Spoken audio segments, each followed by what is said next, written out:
I saw your tweet before you came on, and you called this like the hardest hour in radio. And I take it, and I don't take exception to it. I was like, I was proud at the same time. I'm like, no, we just talk, right? And I feel like we're so not used to being asked questions and answering and having conversation, discourse, and civil at the same time, tough sometimes. If we don't agree, we don't have to agree, but that That's why it's hard. Yes.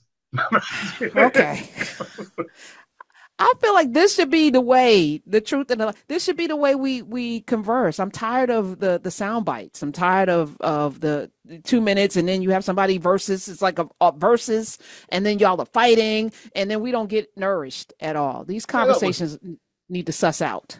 that's why I come on the show. That's why you're right. It's been too long. That's why I try to make sure that I keep you guys in my speed dial because this is a different kind of conversation than I get to have in lots of other media places, and I enjoy it. But I'm not gonna lie, it's not easy. Right?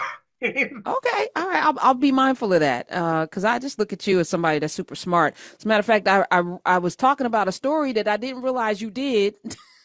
On Monday, I was having this conversation about the Supreme Court ruling against DeRay McKesson's desire to, not be sued, and we had an extensive conversation about it, and I didn't realize that this was your piece in the Nation. It's like, oh, that's Elie Mystal. Okay, sorry about that. I didn't give you credit for it. So to talk about why you wrote about this case and why it's important beyond DeRay McKesson. Yeah, well, I've been following it for a while because it's so freaking stupid and it's such an obvious attempt by whites, and I mean that as plainly as that, by white people in Louisiana to stop black protesters, specifically Lives protesters, Black Lives Matters protesters, specifically protesters against police brutality. But that's the whole game here because what DeRay is accused of is inciting a riot. In the 2016, he's accused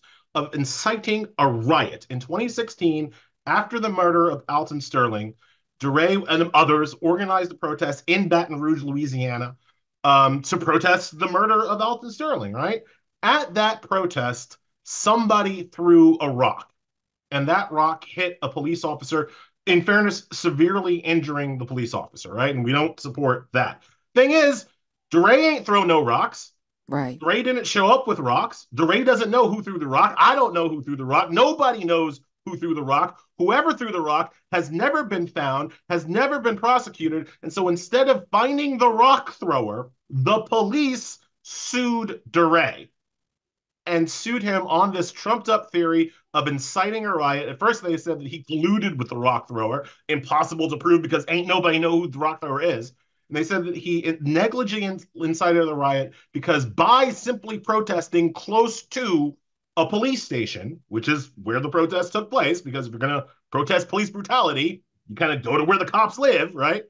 But by starting a protest, organizing a protest near a police station, DeRay should have known that violence was likely, and thus he is liable for all of the violence that happened, including this rock thrower. It's a ridiculous precedent set by the Louisiana State Court and the Fifth Circuit Court of Appeals, and then the Supreme Court on Monday.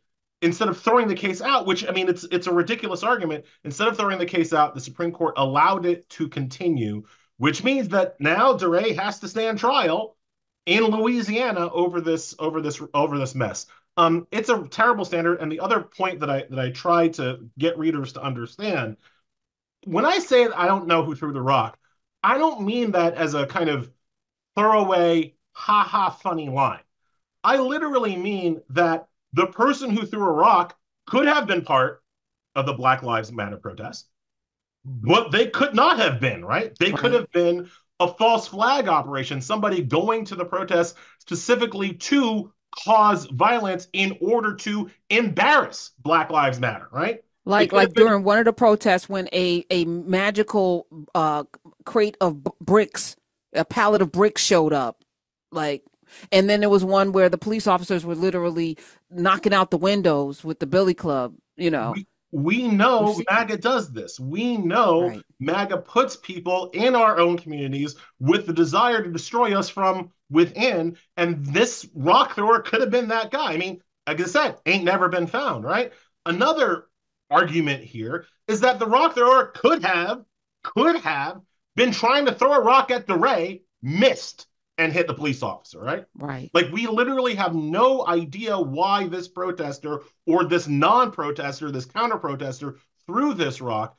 Yet, it's Black Lives Matter. It's DeRay who's allegedly responsible for all of the injuries. Well, imagine what that standard looks like if you apply that to everybody, right? That means anybody can go to a protest that they disagree with, can be part of a cause that they are actually counter to, go to a protest, start some mess, start some violence, and then it's the protest organizers who get put on the hook for it, not the person who actually did the deed. So, technically speaking, I could show up at a Trump rally, start throwing some rocks around, and Right. then they'd have to sue Donald Trump because it's his fault, Correct. right? So this is a slippery slope, and I feel like we're on a bunch of slippery slopes, which is why I think America's about to bust our ass royally and maybe not be able to put the ass chips back together. But as I was reading your piece in the Nation, I was also confused about how it got to the Supreme Court. Like this, you know, this is a signal to something else. Like I'm always looking at, okay, they throw the rock and hide their hand, literally in this case. What's really going on here, Elie? It's a First Amendment issue, right? It's a whether or not you have the right to protest. So DeRay is sued by the cop, John Doe. We don't know the cop's actual name. Louisiana says, yeah, that's okay. And DeRay appeals over his constitutional rights. So that's how we get from Louisiana to the Supreme Court. He's arguing for his constitutional First Amendment rights. And so, again, as I pointed out in my piece, you know who else has a constitutional right to start a protest, even if it sometimes gets violent? Oh, that would be Donald Trump. And you'll note, none of the officers who were injured on January 6th, Mike Fanone, none of those guys sued Donald Trump for their injuries after January 6th. Why? Because when you apply the First Amendment to white people, you can't. Because for everything Trump said, and Trump said a lot of terrible things, some of which he's being held accountable for, Trump did not say, go beat up some police officers, right? Go take some bear spray and spray it on Michael Fanone. He didn't say that. And without that level of specificity, when we're talking about white people, without that level of specificity, you're not allowed to sue white protest organizers if you happen to get injured by their violent, angry mob they call to the ellipse on January 6th. You're not allowed to do it. So when the First Amendment is applied to white people, Donald Trump gets off scot-free, at least in the case of Michael Fanone. But when applied to black people, all of a sudden, DeRay has to stand trial out of his own pocket. That's what I was going to ask. So, and this is the other tactic. You get hemmed up in court. I was just sharing with people. I got sued for racism by a black woman who was mad that I didn't publish her book. I got accused of racism. It was wild. It was clearly frivolous. It was clearly, but because I was attached to a giant at the time, I had an imprint at Simon & Schuster, people know that they are going to settle. I was willing to go to the mat, but even in going to the mat on this, you're still got to pay your lawyer. And people who do this, they know you can just run people's pockets, even if you walk away with a victory, unless it's like E.G. and Carroll, where you're going to have to not just pay me my money, but restitution and all, pain and suffering, and pay my lawyer's fees. Most of us aren't in that situation.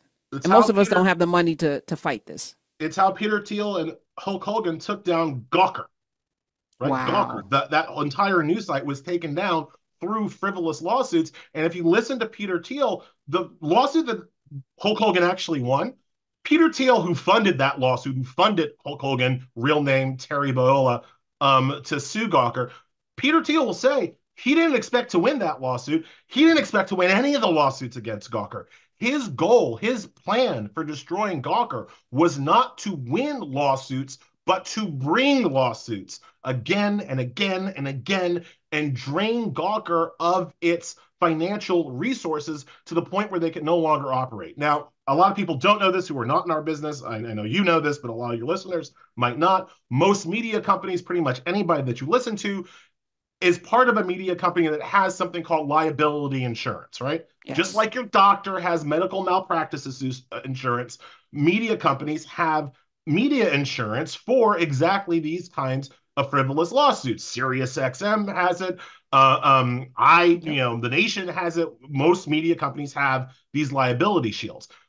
The way the liability shield works, though, is that the more times you get sued, even if you win every single lawsuit against your organization, the premiums on those liability shields go up and up and up and up.